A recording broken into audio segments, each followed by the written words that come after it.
Remember my words, ladies and gentlemen. Life is 10% what happens to you and 90% how you react. Life is 10% what happened to you and 90% how you react to it. जिंदगी में क्या होता है उससे जिंदगी से कोई फर्क नहीं है. जो होता है उसके बाद आप रिएक्ट क्या करते हो वो आपकी जिंदगी में बहुत बड़ा डिफरेंस पैदा करता है. और मैं फिर कहता हूं कभी जिंदगी में रिएक्ट नहीं करना, रिस्पॉन्ड करना, क्योंकि दोनों में जमीन और आसमान का फर्क है. एग्जाम्पल के साथ समझाता हूं तो जल्दी समझ में आएगा. आपकी स्क्रीन पर एक तस्वीर है जिसका नाम है थॉमस अल्वा एडिसन. 1914 की घटना है. A massive fire raged through inventor Thomas Edison lab complex in Downstreet, West Orange, New Jersey. Chemical fueled flames. आग लगा 1914 के अंदर थॉमस एडिसन की 5 माले बिल्डिंग में और पूरी की पूरी 5 माले बिल्डिंग स्वाह हो गई, जल गई पूरी, खतरनाक. अब जो साइंटिस्ट न जाने कितने साल से उस बिल्डिंग के अंदर एक्सपेरिमेंट कर रहा है तो उसके कुछ चीजें वहां पर रखी रही होंगी, कुछ फार्मूलाज वहां रखे होंगे, कुछ केमिकल्स चीजें कुछ रखी होंगी. अचानक मालूम चलता है 1914 के अंदर की एक मैसिव आग लगा और 5 की 5 बिल्डिंग जो लाइन से थी 5 माले की धुआं धुआं हो गई, आग लग गई. अब ये इवेंट कैसा इवेंट है मुझे बताओ? भयंकर इवेंट है, खतरनाक इवेंट है. ऐसे ऐसे बच्चे हैं, बुरा मत मानना, जिनके नंबर अच्छे नहीं आते वो सुसाइड अटेम्प्ट करते हैं. इवेंट है, ये भी एक इवेंट है. जिंदगी में आपने, जिंदगी ने एक चुनौती पेश करी है, राइट? एक इवेंट है, एक एक्टिविटी है. किसी लड़की ने आपको मना कर दिया, ये भी एक इवेंट है.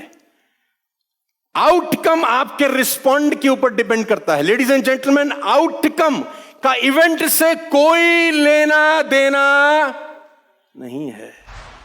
आउटकम आपके हाथ में है, इवेंट आपके हाथ में नहीं है. आउटकम जैसा तुम चाहते हो वैसा होगा बिकॉज ऑफ द आर, और वो आर है रिस्पॉन्स.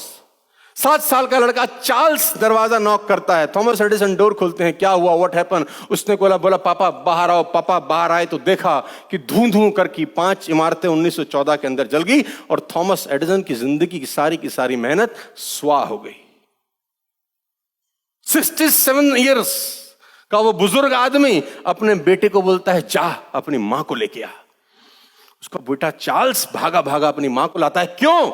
और जैसे ही उसकी मां पास आती है, थॉमस एडिसन की वाइफ, थॉमस अपनी वाइफ को बोलता है देख, इससे सुंदर आंख तूने जिंदगी में नहीं देखी होगी.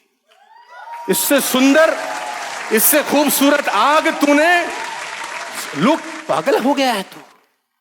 और वो 67 ईयर की एज में शाम को प्रेस कॉन्फ्रेंस करता है.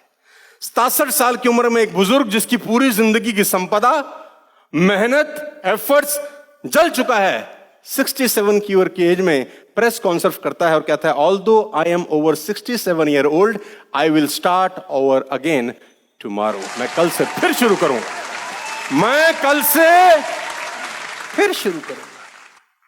इवेंट आपके नाक का बाल बांका नहीं कर सकते. नाक का एक बाल होता है छोटा, इसका भी फर्क नहीं पैदा कर सकते अगर आपका रिस्पॉन्स एक. ऐसी ऐसी घटनाएं हैं. बच्चों के 95% मार्क्स आए, बच्चा सुसाइड कर जाए. 95%.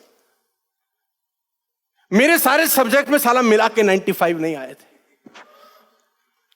तो मुझे तो लटक ही जाना चाहिए था. और ये गलती बच्चों की भी नहीं है.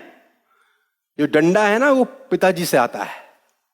तू कुछ कर नहीं पाएगा, तेरा क्या होगा, उसको देख वो कैसा पढ़. अच्छा, मां बाप भी अपने बच्चे को प्रोडक्ट बनाने में लगे हैं कि इसमें D1, B1, C2 सब होना चाहिए. इसे डब्बे पे होता है ना प्रोडक्ट के, कि मां बाप के पैर भी छुए, गिटार भी बजाए, पूजा भी करे. बच्चा हो ना हो, प्रोडक्ट हो जिसमें हम सारी स्पेसिफिकेशन चाहते हैं.